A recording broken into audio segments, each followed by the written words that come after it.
Turakomereza rero ahanditse amazina y'abagabekazi b'u Rwanda. Twagiye. Amazina y'abagabekazi b'u Rwanda. Haza izina ry'ubwami, izina ry'ubututsi n'ubwoko. Uwa mbere ni Nyiragihanga wa mbere. Izina ry'ubututsi ni Nyirarukangaga, ubwoko ni Abasinga. Uwa kabiri ni Nyirakanyarwanda. Izina ry'ubututsi ni Nyamususa, ubwoko ni Abasinga. Uwa gatatu ni Nyirayuhi wa mbere. Izina ry'ubututsi ni Nyamata, ubwoko ni Abasinga. Uwa kane izina rye ntirizwi. Izina ry'ubututsi ni Kirezi, ubwoko ni Abasinga. Uwa gatanu izina ry'ubwami ntirizwi. Izina ry'ubututsi ni Nyirashyoza, ubwoko ni Abasinga. Uwa gatandatu izina ry'ubwami ntaryo. Izina rya gitutsi ni Nyirankindi, ubwoko ni Abasinga. Uwa gatandatu izina ry'ubwami ntaryo, ntirizwi. Izina rya gitutsi ni Nkundwa, akaba mu bwoko bw'Abasinga. Uwa munani ni Nyirandahiri wa mbere. Izina ry'ubututsi ni Kizigira, akaba Abasinga. Uwa cyenda izina ry'ubwami ntaryo. Izina rya gitutsi ni Monde, akaba mu bwoko bw'Abega. Uwa cumi izina rya gitutsi ntirizwi. Izina ry'ubwami ntirizwi, rya gitutsi ni Magondo, akaba mu bwoko bw'Abaha. Uwa cumi n'umwe ni Nyiransoro wa mbere. Izina rya gitutsi ni Nyakanga, akaba mu Basinga. Cumi na babiri ni Nyiraruganzu wa mbere. Izina ry'ubututsi ni Nyakanga, akaba mu Basinga. Uwa cumi na gatatu ni Nyirakirima wa mbere. Izina rya gitutsi ni Nyakiyanga, akaba ari Umwega. Uwa cumi na kane ni Nyirakigeri wa mbere. Izina rya gitutsi ni Nyanguge, akaba mu bwoko bw'Abakono. Uwa cumi na gatanu ni Nyiramibambwe wa mbere. Izina rya gitutsi ni Nyabadaha, akaba mu bwoko bw'Abega. Uwa cumi na gatandatu ni Nyirayuhi wa mbere. Izina rya gitutsi ni Matama, ubwoko ni Abaha. Uwa cumi na karindwi ni Nyirandahiro wa mbere. Izina rya gitutsi ni Nyirangabo, akaba mu bwoko bw'Abega. Uwa cumi n'umunani ni Nyiraruganzu wa mbere. Izina ry'abatutsi ni Nyabacuzi, akaba mu bwoko bw'Abakono. Uwa cumi n'icyenda izina ry'ubwami ni Nyiramavugo wa mbere. Izina ry'abatutsi ni Nyirakabogo, akaba mu bwoko bw'Abega. Uwa makumyabiri ni Nyirakigeri wa kabiri. Izina ry'abatutsi ni Ncenderi, akaba mu bwoko bw'Abega. Uwa makumyabiri n'umwe ni Nyiramibambwe wa kabiri. Izina ry'ubututsi ni Nyabuhoro, akaba mu bwoko bw'Abaha. Makumyabiri na kabiri ni Nyirayuhi wa gatatu, Nyirakaremera wa mbere. Izina ry'abatutsi ni Nyamarembo, akaba mu bwoko bw'Abakono. Hanyuma Nyiramaremera wa mbere ni izina ry'abatutsi ni Rukoni, akaba mu bwoko bw'Abanyiginya. Uwa makumyabiri na gatatu ni izina ry'ubwami Nyirakirima wa gatatu. Izina rya gitutsi ni Kirongoro, akaba mu bwoko bw'Abega. Undi ni Nyirakigeri wa gatatu. Izina rya gitutsi ni Rwesero, akaba mu bwoko bw'Abagesera. Uwa makumyabiri na gatanu ni Nyiramibambwe wa gatatu, akaba Nyiratamba, akaba mu bwoko bw'Abega. Makumyabiri na gatandatu ni Nyirayuhi wa kane, akaba Nyiratunga, akaba mu bwoko bw'Abega. Makumyabiri na karindwi ni Nyiramavugo wa kabiri. Mu izina ry'ubututsi ni Nyiramongo, akaba mu bwoko bw'Abega. Makumyabiri n'umunani ni Nyirakigeri wa kane. Izina ry'ubututsi ni Murorunkwere, akaba mu bwoko bw'Abakono. Undi ni Nyiramibambwe wa kane. Izina ry'ubututsi ni Nyiraburungi, akaba mu bwoko bw'Abakono. Undi wa makumyabiri n'icyenda ni Nyirayuhi wa gatanu. Izina ry'ubututsi ni Kanjogera, akaba mu bwoko bw'Abega. Uwa mirongo itatu ni Nyiramavugo wa gatatu. Izina ry'ubututsi ni Kankazi, akaba mu bwoko bw'Abega. ahagana mu mwaka wa 959 amazina y'ubwami n'amazina y'ubututsi. Muri 959 hari umwami wa mbere yari Gihanga wa mbere, izina ry'ubututsi ni Ngoma Ijana. Hakaba Kanyarwanda wa mbere, izina ry'ubututsi ni Gahima. Yuhi wa mbere, izina ry'ubututsi ni Musindi. Uwa kane nta izina ry'ubwami ntaryo, izina ry'ubututsi ni Rumeza. Uwa gatanu izina ry'ubwami ntaryo, izina ry'ubututsi ni Nyarume. Uwa gatandatu izina ry'ubwami ntaryo, izina ry'ubututsi ni Rukuge. Uwa karindwi izina ry'ubwami ntaryo, izina ry'ubututsi ni Rubanda.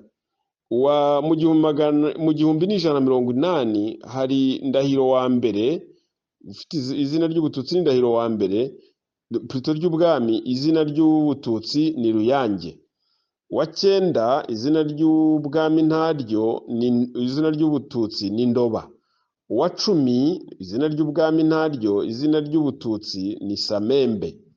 Mu 1279 uwa 11 wabayeho muri icyo gihe ni Nsoro wa mbere, izina ry'ubwami, izina ry'ubututsi ni Samukondo. Uwa 12 ni Ruganzu wa mbere, izina ry'ubututsi ni Bwimba. Uwa 13 izina ry'ubwami ni Cyirima wa mbere, izina ry'ubututsi ni Rugwe. Uwa 14 ni Kigeri wa mbere, izina ry'ubututsi ni Mukobanya. Uwa 15 ni Mibambwe wa mbere, Sekarongoro, izina ry'ubututsi ni Mukobanya, izina ry'ubututsi ntaryo. Kuva mu 1411 umwami wa mbere wabayeho nta zina ry'ubwami afite, izina ry'ubututsi ni Mutabazi. Hanyuma uwa 16 ni Yuhi wa kabiri, izina ry'ubututsi ni Gahima wa kabiri. Uwa 17 ni Ndahiro wa kabiri, izina ry'ubututsi ni Cyamatare. Uwa 18 ni Ruganzu wa kabiri, izina ry'ubututsi ni Ndahiro. Uwa 19 ni Mutara Nsoro, Mutara wa mbere Nsoro, izina ry'ubututsi ni Semugeshi. Uwa 20 ni Kigeri wa kabiri, izina ry'ubututsi ni Nyamuheshera. Uwa 21 ni Mibambwe wa kabiri, Sekarongoro wa kabiri, izina ry'ubututsi ni Gisanura. Uwa 22 ni Yuhi wa kabiri, izina ry'ubututsi ni Mazimpaka. Undi wabayeho ni Karemera wa mbere, izina ry'ubututsi ni Rwaka. Uwa 23 aza ari Cyirima wa kabiri, izina ry'ubututsi ni Rujugira. Uwa 24 ni Kigeri wa gatatu, izina ry'ubututsi ni Ndabarasa. Uwa 25 ni Mibambwe Mutabazi Sentabyo, izina ry'ubututsi ni Sentabyo. Uwa 26 ni Yuhi wa kane, izina ry'ubututsi ni Ndahiro. Uwa 27 ni Mutara wa kabiri, izina ry'ubututsi ni Rwogera. Uwa 28 ni Kigeri wa kane, izina ry'ubututsi ni Rwabugiri. Uwa 20 nawe ni uwa 28 Mibambwe wa kane, izina ry'ubututsi ni Rutarindwa. Uwa 29 ni Yuhi wa gatanu, izina ry'ubututsi ni Musinga. Uwa 30 ni Mutara wa gatatu, izina ry'ubututsi ni Rudahigwa. Nuko rero dukurikije umubare w'amasekuruza yo mu bucurabwenge, ingoma nyiginya yaba yaratangiye mu Rwanda hagana mu mwaka w'igihumbi. Mu byitondere ni ukuvuga gusa mu gihe cy'urucishirizo, wenda hari mu mwaka w'igihumbi, wenda se hari mu mwaka w'igihumbi n'ijana bisaga, ariko rero ukurikije umubare w'amasekuruza ntabwo bishobora kwitarura cyane iyo myaka yegereye umwaka w'igihumbi. Ingoma yacu rero yaba imaze imyaka 800 isaga cyangwa se 900 isaga, ubwo ari ibintu byigiyeyo kandi bitagiraho byigeze byandikwa kera cyane. Uwashaka kuvuga imyaka yihanuye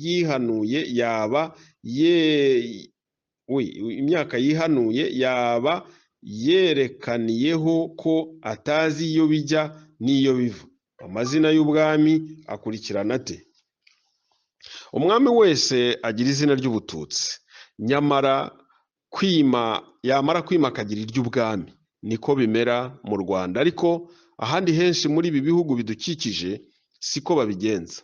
Aho tuzi neza ni mu Burundi, ahandi ubanza babigira rimwe na rimwe gusa. Amazina y'ubwami uko mwayabonye ntabwo akimeze nk'uko yahoze. Ku ngoma ya Mutara wa mbere Semugeshi mwene Ruganzu wa kabiri Ndoli, nibwo umwami n'abiru be bakoze inama ikomeye yo kuvanaho amazina amwe. Irya mbere rya Nsoro rivanwaho, nuko ryitwaga cyane mu Bugesera bukiri igihugu gikomeye, banga kwitiranya abami b'ibihugu bibiri bitandukanye. Irya kabiri ryavanyweho ni Ndahiro, rivanwaho kuko uwaherukaga Ndahiro wa kabiri Cyamatare yari yanyazwe ingoma y'Ingabe ikajyanwa n'Abanyabungo, ariyo Rwogera yahozeho mbere ya Karinga. Izina ryatswe ingoma n'ababisha ntiryashoboraga kongera kuyihabwa. Irya gatatu ni irya Ruganzu, barivaniraho ko abaryiswe bombi bari barazize igisare. Ruganzu wa mbere Bwimba yaguye ku rugamba ari umutabazi. Ruganzu wa kabiri Ndoli azira umwambi yarashwe n'ababisha bamutegeye mu gico ahantu hitwa Mwiskiki muri teritwari ya Kibuye. Bikerekana rero ko ryari izina rifite igisare mu bitekerezo by'abiru na Mutara wa mbere. Kuri ubu amazina akurikirana ku ngoma n'aya: irya mbere ni Mutara, irya kabiri ni Kigeli, irya gatatu ni Mibambwe, irya kane ni Yuhi, irya gatanu ni Cyilima. Ayo mazina uko ari atanu agomba gusimburana mu bisekuruza bine. Babigenza batya: uwa mbere ni Mutara, uwa kabiri ni Kigeli, uwa gatatu ni Mibambwe, uwa kane ni Yuhi, uwa gatanu ni Cyilima, uwa gatandatu ni Kigeli, uwa karindwi ni Mibambwe, uwa munani ni Yuhi, uwa cyenda ni Mutara, uwa cumi ni Kigeli, uwa cumi n'umwe Mibambwe, uwa cumi na kabiri ni Yuhi, uwa cumi na gatatu ni Cyilima, uwa cumi na kane ni Kigeli, uwa cumi na gatanu ni Mibambwe, uwa cumi na gatandatu ni Yuhi. Uko mubibona rero, uko amazina atatu aheruka Kigeli, Mibambwe na Yuhi ahora mu mwanya wayo, irya Mutara na Cyilima niyo akuranwa. Iyo Kigeli abyawe na Mutara, Kigeli ukurikiraho abyarwa na Cyilima, ari byo kuvuga ko Yuhi abyara Mutara, Yuhi rikurikiyeho akabyara Cyilima. Babigenza batyo ari ugukurikiza umuhango ukomeye wo mu bwiru kandi ushobora kwerurwa, kuko byabaye ibintu na rubanda bashobora kubona igihe byakorwaga. Abanyarwanda bo ku ngoma ya Cyilima wa kabiri Rujugira barebaga neza ko icyo gihe umugogo wa Mutara wa mbere Semugeshi wari i Gaseke, hanyuma kuri iyo ngoma ya Cyilima wa kabiri uwo mugogo ugatabazwa i Rutare, maze Cyilima wa kabiri Rujugira ubwe yamara gutanga umugogo we akaba ari wo bajyana i Giseke, akahaguma kugeza kuri iyi ngoma ya Yuhi wa gatanu Musinga. Umugogo ni ukuvuga umurambo w'umwami. Nuko byagendaga iteka. Cyilima yagombaga gutanga umugogo we, ukagomba kuguma i Gaseke, ukajya ugirirwa imihango y'ubwami, uvugirizwa ingoma, ukorerwa ibirori ku munsi mukuru yerekeye ubwami, bikarindira ko bazageza ku ngoma ya Mutara. Kuri iyi ngoma hakazaba ibirori bikomeye bizakorerwa mu maso y'igihugu cyose. Keretse imihango y'ubwiru yakorwaga rwihishwa itashoboraga kubonwa na rubanda. Rubanda barebaga neza ko umugogo wa Cyilima uvuye i Giseke ukajya gutabazwa i Rutare, Mutara uwo yamaraga gutanga akaba ari we basubiza i Giseke, bityo bityo. Igihe iki gitabo cyanditswe bwa mbere mu 1400 mu 1943 nari ntarabwirwa ubwiru ngo menye neza impamvu zibitera, ariko bajya kubumbwira nabanje gusezerana n'abiru ko bitazavugwa mu rurimi bitazavugwa muri ibi bihe turimo. Icyo gitumye rero mvuga gusa igice cyashoboye kubonwa na rubanda rwose igihe byakorwaga, naho iby'ukuri kwabyo sinashobora kubyandika kuko naba nishe isezerano. Mwumve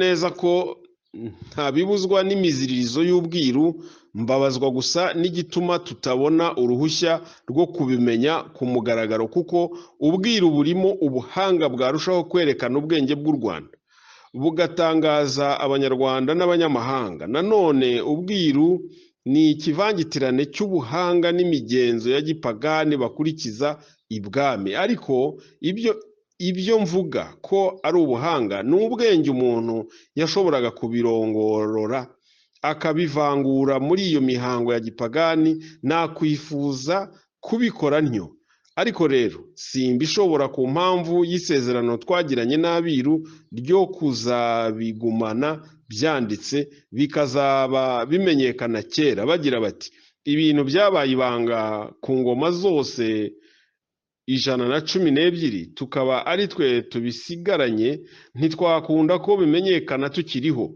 Nanone ubwiru ni ubw'abami n'ubw'umwami, ni Mutara wa gatatu Rudahigwa wabategetse kubyandikisha ngo bitazazimira. Ariko rero iyo hataba iryo sezerano ntabwo baba barakunze kubyandikisha. Izina rya Mutara n'irya Cyilima ni iry'abami b'inka, ni ukuvuga ko ubwiru buyahuza n'imigenzo bibwiraga ko itumye inka zabaho zikagwira mu Rwanda. Urebye mu bisigo buri wese agomba kubibona ako kanya, wasangamo ko n'irya Yuhi ari iry'abami b'inka, ariko mu by'ukuri iryo zina rifite umuhango waryo bwite abasizi batashoboye kumenya. Uwo muhango nanone ufite akantu uhuriyeho n'inka, nyamara uwo sinshobora kwerura kuko nta munyarwanda wigeze awumenya. Izina rya Kigeli n'irya Mibambwe ni iry'abami b'Umukoba, Umukandara, bagatabara ngo bungure igihugu. Ni amazina rero y'uburwanyi, kuvaho amazina ya Ruganzu na Ndahiro avaniweho kuko yo yari amazina y'Umukoba. Imirimo yayo yombi yenzwe n'irya Kigeli rero ni bazina wa Ndahiro na Ruganzu. Irya Ruganzu ryo na Kigeli wa gatatu Ndabarasa yarabyivugiye ubwe mu gisigo cye cyitwa Batewe n'iki uburakari, aho agera ku ngoma ya Ruganzu wa kabiri Ndoli akavuga ati: murantege amatwi bagabo,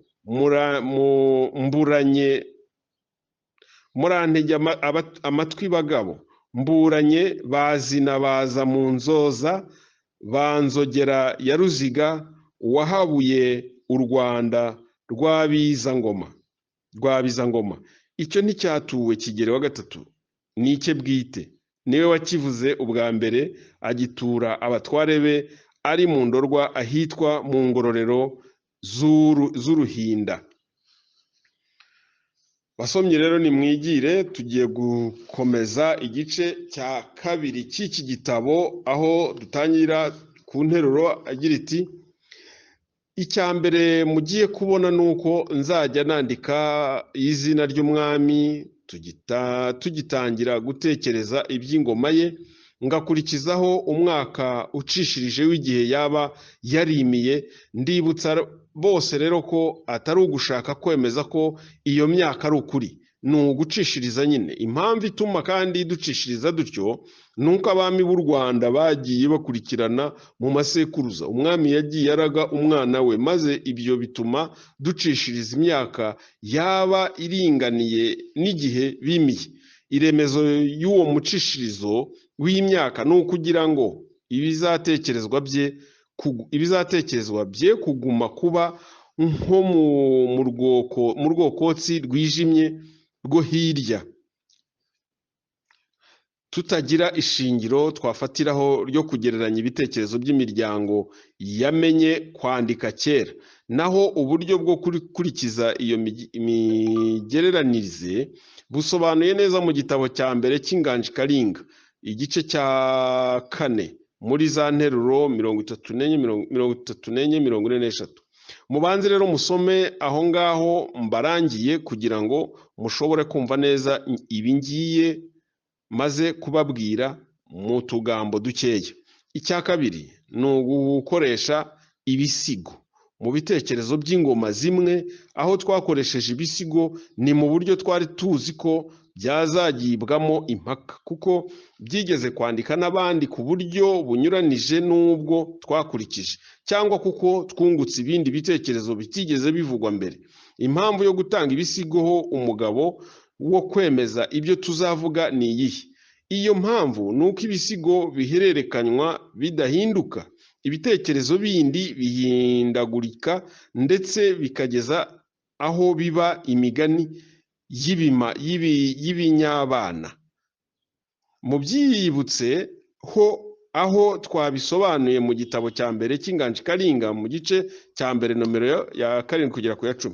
Ibisigo byo rero ntibihinduka. Abanyarwanda sibo nakwirirwa mpa umugabo ngo mbemeze ko ibisigo bigumiriza gutirwa mu magambo byahimbwemo, bikatugeraho n'amagambo yabyo yashaje atakivugwa kuri ubu. Abakwifuza kumvishwa impamvu zerekana neza ko tutavuze impuha ni abazungu, kuko baba batazi neza bose ururimi biba byarahimbwemo. Nyamara izo mpamvu ntizikwiriye kuramburwa ahangaha, kuko byaba ari ugutandukira. Twazisobanuye neza muri kinyamateka cya Novembre 1941, twerekana n'inzego nyinshi zemeza ko ibisigo bidahinduka. Uretse n'ibyo kandi byo muri kinyamateka tuvuze, ababa bafite igazeti yo hambere aha y'Igifaransa yahoze yitwa Echo du Seminaire, nimero ya Januari 1943, bashobora kuhasanga ibyo kubemeza iyo ngingo. Nuko rero aho muzasanga ibisigo mujye mumenya ko ari ugutanga umugabo w'umutangirizo. Nihagira ushidikanya ikintu, abanze yitegereze ko bitari mu magambo atekerezwa gusa, ashobora kuba yarahindaguritse. Si ukwandika rero gusa amabanga y'ibisigo nk'uko bamwe bajyaga kuzabikeka, ni ukubarangiraho byagumirije nko gushyingurwa ku ngoma zo hambere zatubanjirije. Igice cya 5, ingoma nyiginya mu ijoro. Ingoma nyiginya mu ijoro. Impamvu yo guha iki gice izina ry'ingoma nyiginya mu ijoro ni uko ibitekerezo by'icyo gihe bitazwi. Bisa nk'ikintu wakora ku mwijima w'igicuku, utagira undi ugitekereza ngo azagire ati cyakozwe gitya na gutya. Ariko rero hariho bimwe batekereza n'ibyo umuntu yakwibwira ubwe. Ibyo ariko ntabwo ari ibitekerezo by'ibyo umuntu yakwibwira ubwe. Ibyo ariko ntabwo ari ibitekerezo nk'iby'ingoma zo hanyuma, abami bitwa ab'umushumi. Uko ingoma nsindi zatangiye muri ibi bihugu. Ingoma ya Gihanga tugiye gutekereza yuzuyemo imigani cyane, ariko rero umuntu uciye akenge yabyumva, yashobora kubisobanuramo ibikwiriye kuba nk'ibitekerezo, ibitari byo akabishyira ukwabyo.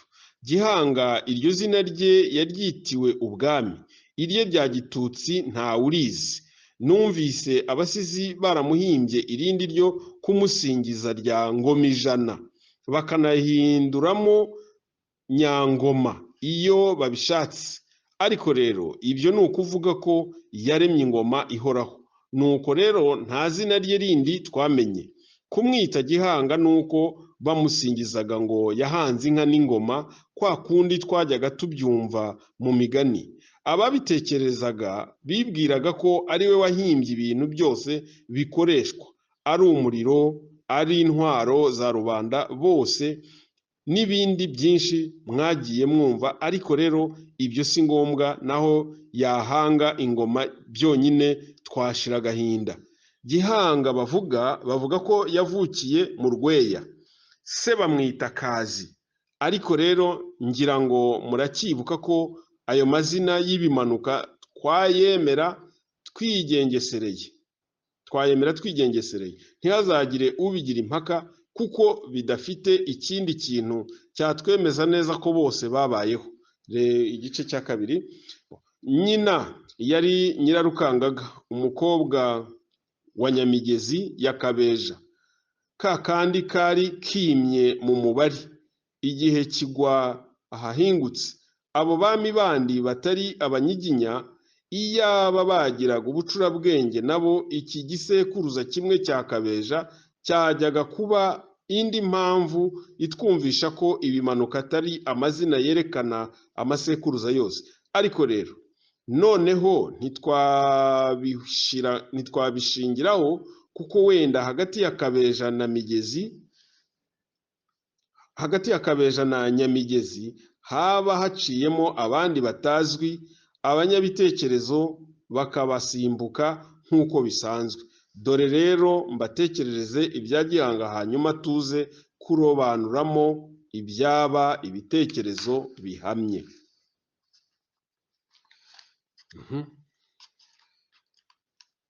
Kazi yamaze gupfa, Gihanga asigara mu gihugu cya ba nyirarume. Hanyuma ba nyirarume bamenyeshwa n'indagu ko mwishywa wabo uwo azabaca ku ngoma. Bashaka rero uko bazamwica ngo bamwikize hakiri kare. Gihanga abonye ko bamuhindutse, basigaye bamureba nabi, yigira inama yo kubabisa mu gihugu cyabo, akagira abagaragu 3 bagaruza umutwe, ari bo Gakara, Kazigaba na Gahu, ababaza uko azabigenza. Bukeye kare baza kumubwira indagu. Gahu ati: Ruteranzuzi rwa Nzunga, nararanye inzozi mu nzu dore umugabo uzarya ibihugu by'abandi bami, kandi azabyishyura. Abandi bati: waraguye neza, nimuhogi dushyire nzira tujye kwereka Gihanga ibihugu bye. Barahaguruka rero n'inka zabo n'abagore n'abana, baza mu Buganza bwa ruguru ya Muhazi. Baza baragiye inka, batunzwe n'umuhigo w'inyamaswa bagendaga barasira muri ayo mashyamba. Bageze i Gasabo barahatura, barahatinda. Bukeye bagiye guhaguruka, imfizi ya Gihanga yitwaga Rugira n'isumba yayo, ingizi zisigaye ziragiwe n'abashumba b'Abazigaba mu ishyamba rya Nyamigina. Gihanga rero araboneza, aza mu Bwanacyambwe bwose, yambukira Nyabarongo mu cyambu cya Nyaruteja, akomeza Induga yose, aragiye inka ze, aragenda agera mu Bungwe, arashengerera. Umwami waho Rwamba wari utuye mu Gisi cya Nyakizu. Gihanga amutura imyambi n'amacumu n'intwaro zindi z'ibyuma, kuko icyo gihe bari batazi intwaro z'ibyuma, batwaraga ibisongo. Gihanga rero ahamara iminsi yubaka uruganda rwe, kuko yagendanaga inyundo ze, acurira Rwamba ibyo ashatse byose. Bukeye Rwamba amushyingira umukobwa we Nyirampirangwe. Gihanga abaho ngaho bimara iminsi. Bukeye yashatse kugenda Rwamba aranga. Abapfumu ba Gihanga bamugira inama yo kwirwaza uburagi. Babwira Rwamba bati: ubwo Gihanga yahindutse ikiragi, ibyiza nuko yasubira iyo twaturutse, akajya kumara imanza zo kubimutsindira, hanyuma tukazagaruka yakize. Rwamba arabyemera, aramureka, ariko bamurahira nabi ko azagaruka. Aho gukomeza rero inzira y'i Burundi, Gihanga aravunura agaruka ruguru. Bambuka Mwogo yo mu Bufundu, bagera mu Bunyambiriri. Bahageze bavumbura impongo y'umweru, biba ingabe. Abapfumu bati: tuyikurikire aho ijya hose, kuko itari inyamaswa isanzwe. Bayihiga iminsi myinshi muri iryo shyamba, ariko ntibayica. Bagize batya babona bararutse mu kinyaga, bakaba hari himye umwami witwaga Ngabo, igihugu cye kigifata hakurya ya Rusizi no hakuno yayo. Gihanga amuha amaturo, barayashyikirana cyane, ndetse Gihanga arongora Nyangobero umukobwa wa Ngabo uwo nguwo. Bukeye Gihanga arahaguruka azamuka ku nkombe y'Ikivu yo hakuno yerekeza i Bugoyi. Abonye ageze hafi yo kwa Jeni rya Rurenge umwami w'Abasinga, abanza kwiyimikisha. Abo bari kumwe baramwimika, agerayo ari umwami, yambaye ishyira n'impu z'ingwe. Jeni aramuzimanira, Gihanga nawe amuha amaturo mu byo yamurushaga. Ubwo Jeni yari ku rwerere rw'i Bugoyi, ari we mwami w'ibihugu by'Abasinga. Gihanga ahamara iminsi, nanone arongora Nyamususa umukobwa wa Jeni, ari we nyina wa Gahima na Sabagabo na Mugondo. Nyamususa azana n'umuja we Nyirampingiye. Gihanga amubyaraho Rutsobe. Gihanga asezera kuri Jeni, aza mu Rwankeri rwose, yururukira mu Buhanga, arahubaka, aharemera rero ingoma ze z'ingabe. Iyitwa Rwoga yari imeze uko Karinga imeze ubu, ni nayo barenga urubibi na Cyimumugizi na Butare. Iyo ngoma y'ingabe Rwoga izina ryayo riva ku ijambo iyo kogera rivuga rero ikirangirire.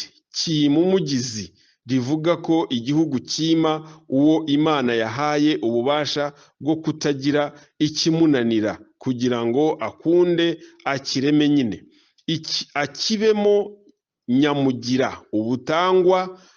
Barenga urubibi rivuga ko uwimya ingoma wese aba yashinzwe kungura igihugu, akarenga urubibi rw'impanga. Bavuye mu Buhanga bagenda mu Bugarura, hanyuma mu Kibari basubiza iyo mu Buriza, bagaruka mu Buganza.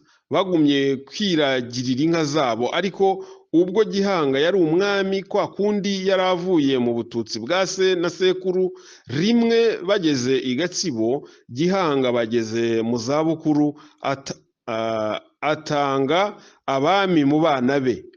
Bene Nyamususa uko ari batatu bagabana ingoma. Gahima agabana iy'u Rwanda rwabo rukuru, izina ry'ubwami ryitwa Kanyarwanda. Mugondo agabana iy'Ubugesera, izina rye ry'ubwami ryitwa Kanyabugesera. Sabugabo agabana Indorwa, izina rye ry'ubwami ryitwa Kanyandorwa. Ariko ingoma zabo baziherwa i Nyamirembe ya Humure mu Murara, bituma haba Kanyandorwa. Ariko ingoma zabo baziherwa Nyamirembe ya Humure mu Mutara, bituma haba imfura y'imirwa yose. Bene Gihanga bandi naba Kanyabungo yari yarabyaye kuri Nyirangabo, niwe ukomokaho aba bami bo mu Nyabungo no mu Bufurero, na Gashubi wabyaye abami bo mu Bushubi, na Rutsobe sekuruza w'Abatsobe bacu, na Gafomo we ntiwigeze twumva icyo yasize. Umugani wa Gihanga w'imyandikire y'inka. Ubwo tumaze gutekereza ibya Gihanga byashobora kuvamo ibitekerezo, reka dukurikizeho n'imigani isobanura ibyo kuri iyo ngoma, kuko tubihaye umwanya, ahandi nyuma byashobora kutuzambira. Mu kubitekerereza nabyo byaba byiza, kuko rubanda benshi babizi. Ngo rimwe Gihanga yambitse umuhigo, maze abahigi be bica inyamaswa yitwa impwi. Baraza barayibaga, uruhu bararubamba. Sinzi rero uko byagenze. Abagore ba Gihanga, Nyamususa na Nyirampirangwe, bapfa urwo ruhu. Umwe ati ni nge utahiwe no kurubambura, undi ati urabeshya ni nge utahiwe, uruherutse ni wowe warwenze. abagore rero baratongana bigeze aho kururwanira. Nyirarucyaba atabara nyina Nyamususa, yenda urubambo rumwe bari babambishije urwo ruhu, arutikura mu nda ya Nyirampirangwe wari ufite inda nkuru, amufomoza umwana w'umuhungu wiswe Gafomo, kuko yari yamufomoje mu nda ya nyina. Nyirampirangwe ya Rwamba agwaho. Urwo rupfu rwe ngo nirwo rwatumye inkwi ziba umurizo w'Abanyiginya. Kuva ubwo Gihanga ategeka ko hatazagira umwana we wambara uruhu rwayo cyangwa ngo arukoreho. Nyirarucyaba rero abibonye amenengana mu ishyamba, yanga ko se aza kumugirira nabi. Ageze kure agwa ku nzu y'umunyeshyamba witwaga Kazigaba, wari utunzwe no kugura inkono yabumbaga. Kazigaba uwo akaba yarahinze umurima w'uburo hafi y'inzu ye. Bukeye haza igisimba atigeze abona, ubwo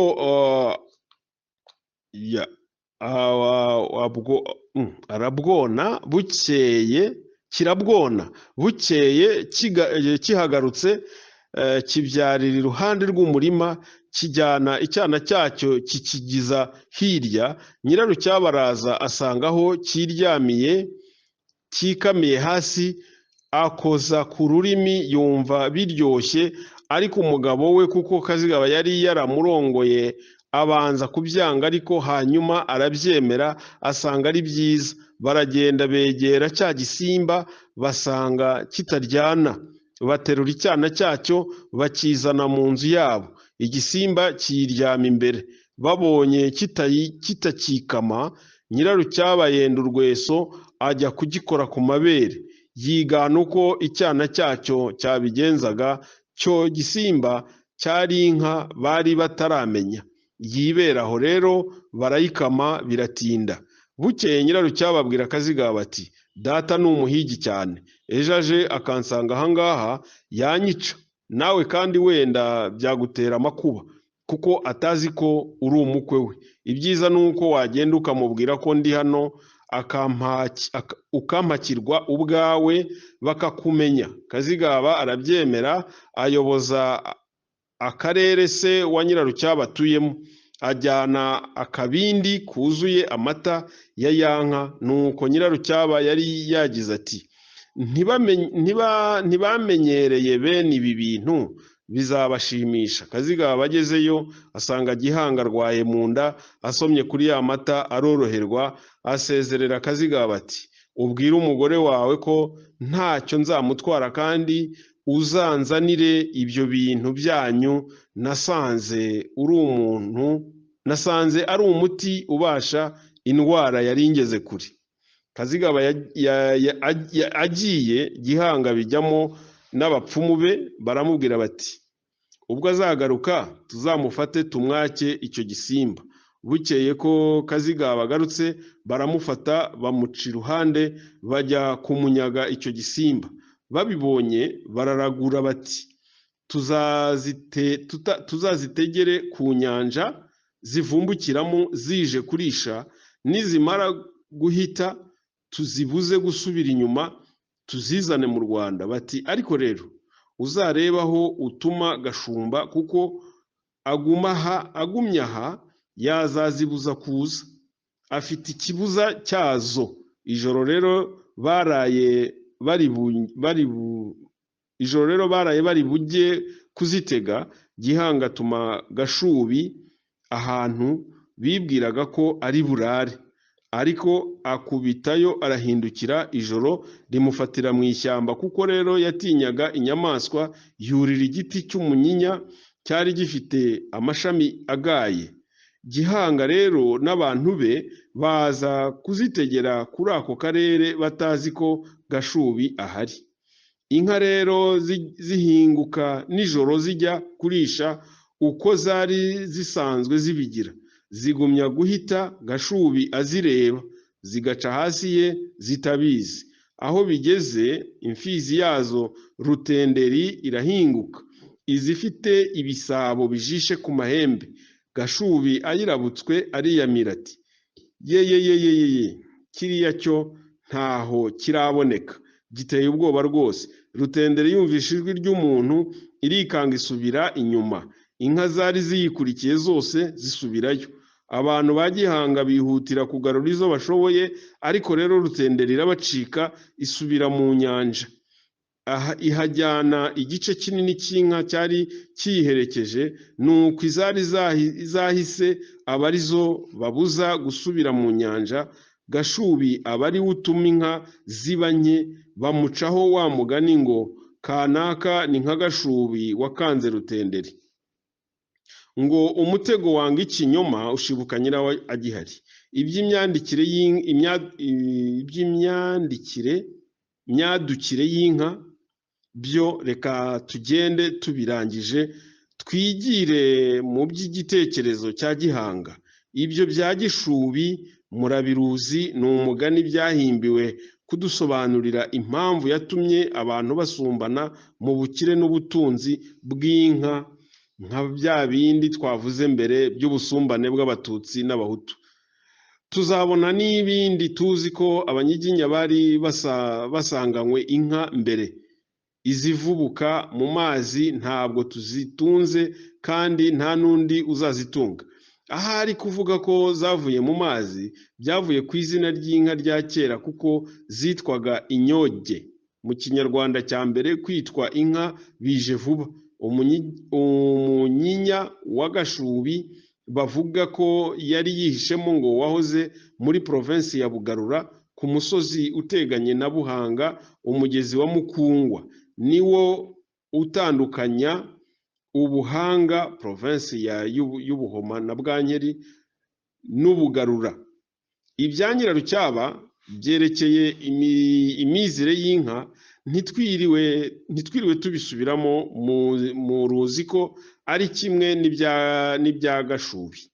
Icyo umuntu yakwibwira gishobora kuba cyarabayeho ni iby'urwo ruhu rw'inkwi. Ubwo Abanyiginya bagize iyo nyamaswa umurizo wabo, akaba wumva byaraturutse kuri Gihanga, wenda byaba byarabaye bityo koko.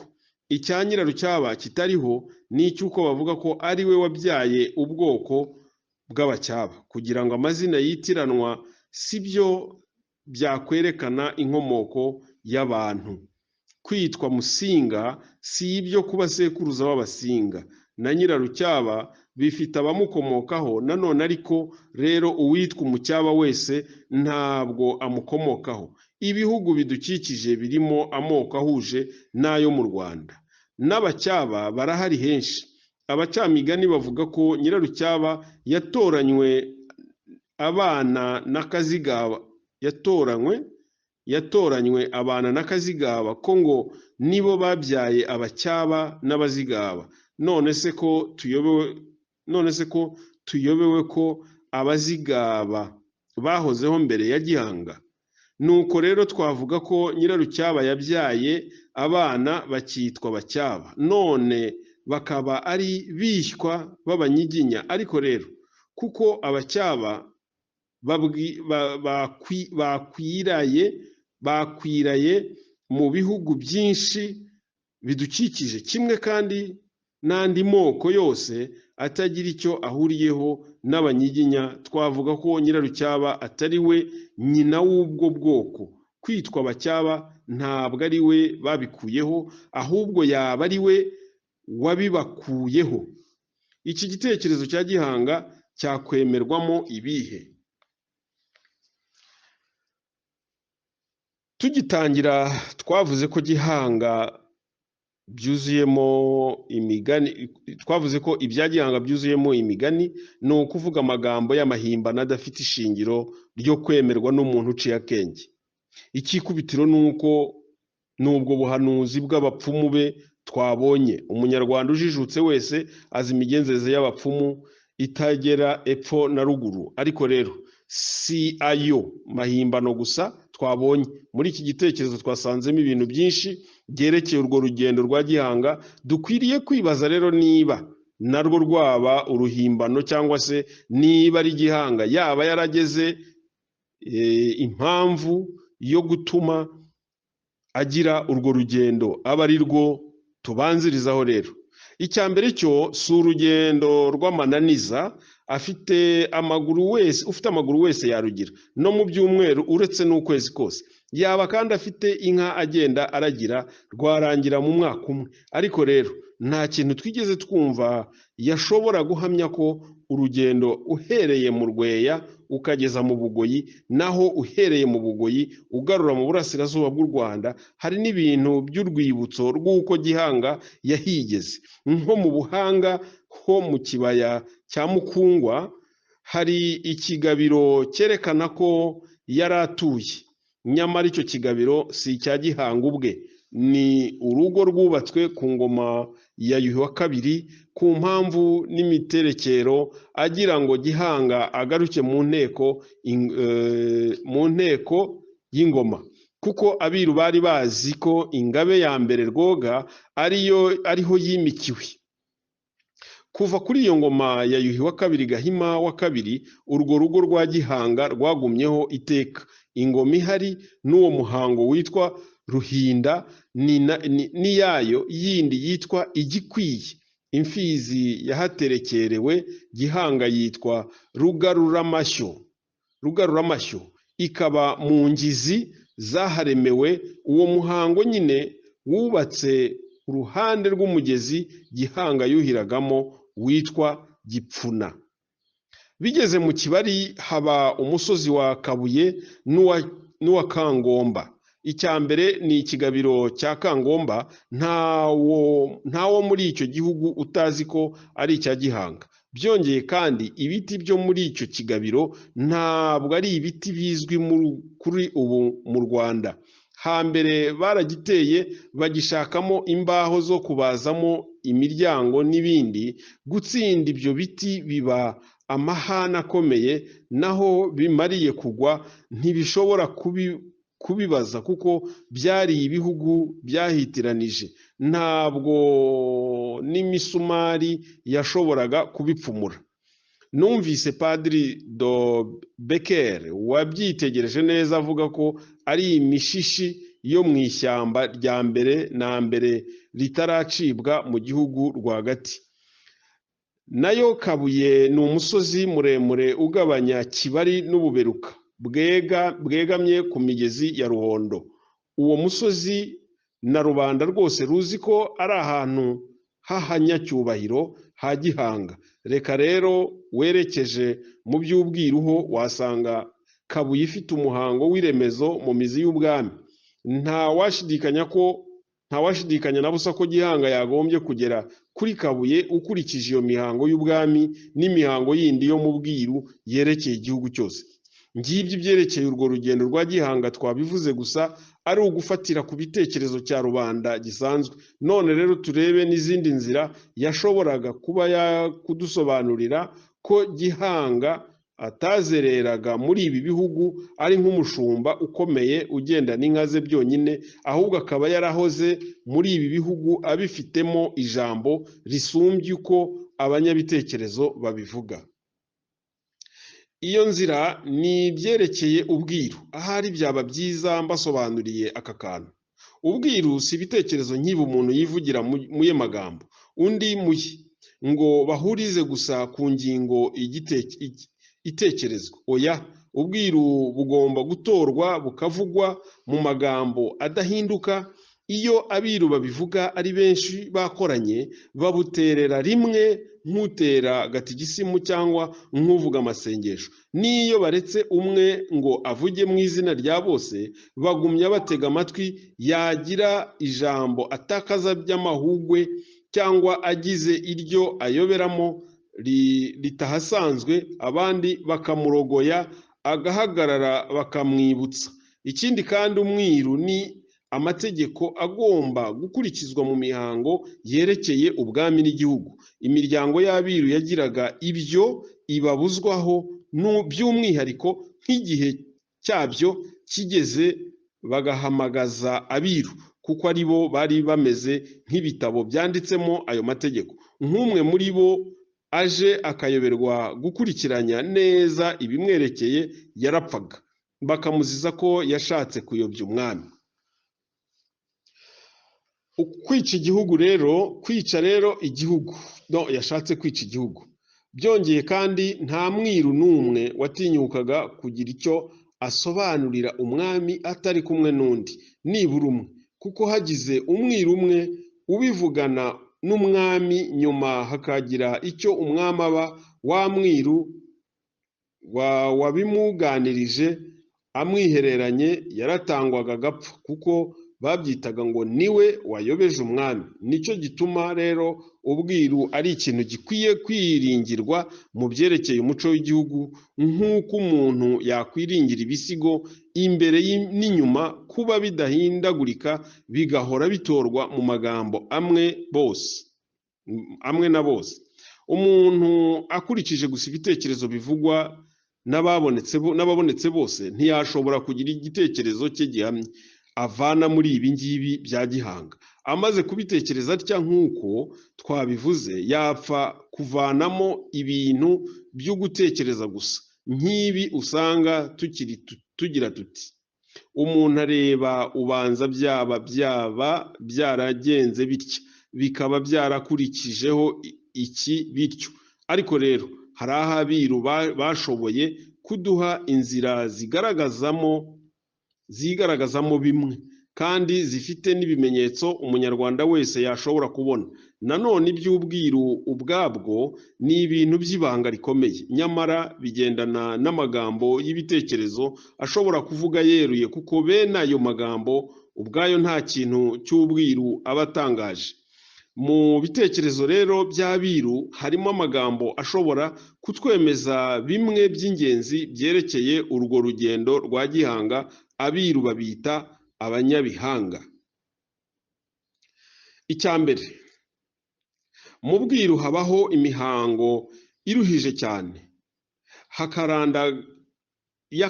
y'akarandagatane, ari nako mu yerekeye ingoma z'ingabe, ari nko mu byerekeye iyimikwa ry'umwami cyangwa n'indi mihango ikomeye ya ngombwa. Uruzi ko yagombaga kugirwa ku ngoma zose. Ubwo iyo mihango igomba gushakwa mu bihugu byo hirya. Bati umuntu wo mu muryango uyu n'uyu ategekwa kujya ku musozi aha n'aha, akahavana iki n'iki, akazagishyikiriza umwiru wo mu muryango uyu n'uyu, kugira ngo akigenze atya n'atya, bakizanire umwami ku buryo ubu n'ubu. Ibyo rero bigatera umuntu amatsiko ati uwo mugenzo uko ari ngombwa muri ibi bihe by'ubwami, umwami wese akaba yaragombye kuwukurikiza, kandi nkaba ndeba abiru baragombaga kujya kwenda igikoresho cyawo mu gihugu iki n'iki. Icyo gihugu kandi kikaba cyarabaye u Rwanda ku ngoma ya vuba y'umwami kanaka. Abami bamubanjirije babigenzaga bati, kandi impamvu yatumye icyo kintu cyangombwa bategeka ko kizajya gituruka mu mahanga batari bakagaruye, babyendeye hehe? Urugero rwa mbere ibyo bintu ni nk'ingoma y'ingabe ya kera yitwaga Rwoga n'iyitwaga Butare, zari zararamvuwe ahantu ho mu mahanga. Ibizerekeye rero byose bizagomba guturuka aho zaramvuriwe, bakazihashakira, kuko bari barashoboye kumenya ko ayo mashyamba ariyo yaturukamo ingabe z'Abasinga. Nk'inkuru mpatsibihugu kwari ukunyaga Abasinga aho bavanaga inteko y'ubwami bwabo, aho barenga urubibi yaramvuriwe, na n'ubu ni mu mahanga.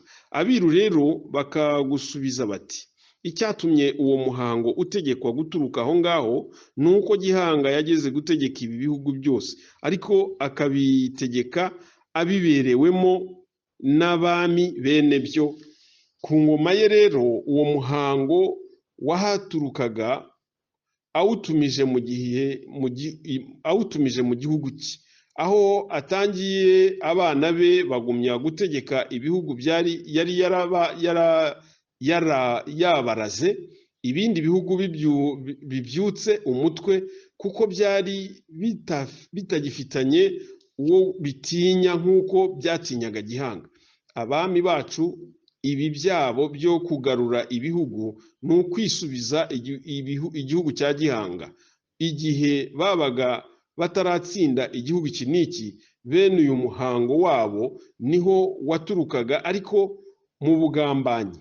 Abiru babaga bafite umugambanyi uhatuye ukomoka mu biru ba kera ba Gihanga, bagendaga babihererekanya ku ngoma zose mu bwiru bwabo. Iteka igihe cya kera cyo kuhavana wa muhango, umwiru wo mu Rwanda akajyayo bakamufasha gushyigikira cya kintu, hakaba kandi ahashize bene abo biru b'ubugambanyi, umwiru w'i Rwanda akajyayo nk'umugenzi usanzwe, akahacumbika, akazareba ijoro rimutunganiye, akiba cya kintu akakigarukana i Rwanda. Ariko rero iteka abami b'u Rwanda bakarwanya ishyanga iri n'iri, bafite aho hantu bakurikiranye nk'umuhango w'ubwiru bwabo. Ibihugu Gihanga yari abereye umwami w'isanganiro ni uru Rwanda rw'ubu rwose, n'Indorwa n'Ubunyabungo n'Igisaka n'Ubushubi n'Ubugesera bwegeraga hepfo mu Burundi. Iyi mitegekere ya Gihanga yo kuba umwami w'abami bandi bafite rwose ihuriro n'ubutegetsi bwo muri Abasiniya, kugira ngo tutirirwa tubisubiramo, reba mu gitabo cya mbere. Izi ngoma z'Abanyagihanga zifite ikintu kizihuza, ntibazishidikanya ko zosa ziva indimwe, keretse iyo mu Gisaka ngo Gihanga yarahaze Rutsobe, maze Rutsobe yibanda kuguma kuri Rwoga, ategekwa n'abami ba kavukire b'ibihugu. Bukeye barakimwangana, naho mu Ndorwa, mu Bugesera no mu Bushubi no mu Bunyabungo bari bafite uyu mugenzo w'ubumwe bwabo ku Rwanda. Umwami w'u Rwanda wa mbere, Kanyarwanda wa mbere Gahima wa mbere, niwe Gihanga yari yaratanzeho umutware, amuraga izina rya Rwanda. Ni Kanyarwanda rero wagumanye Rwoga, ingabe nteko y'ubwami bwa Gihanga. Uburyo Gihanga yaraze abandi bana be twabibonye mbere muri numero iriya y'iki gice. Maze rero umwami w'u Rwanda wese yamaraga gutanga abo bami bose b'Abanyagihanga, bakabimenyeshwa, bakohereza inkuru zo mu nka zabo, ngo ku munsi w'iyera n'iyimikwa ry'umwami mushya mu Rwanda bazatwike izo nkuru ku gicaniro cy'imfizi izamwimika, bakohereza n'amaturo yo gukura ubwatsi, kuko Gihanga atanze umutware mushya. Ibyo abatware hose bo mu Rwanda barabigiraga, kuko bari mu gihugu byo kwerekana ubuyoboke, kimwe n'ababahinza bo ku nkiko z'Ubuhunde bose, kuko bari ingabo z'umwami w'u Rwanda. Ngaho rero umwami w'Ubunyabungo n'uw'Indorwa n'uw'Ubugesera n'uw'Ubushubi bagakura ubwatsi, kuko imiryango yabo ibonye umutware mushya wa Gihanga.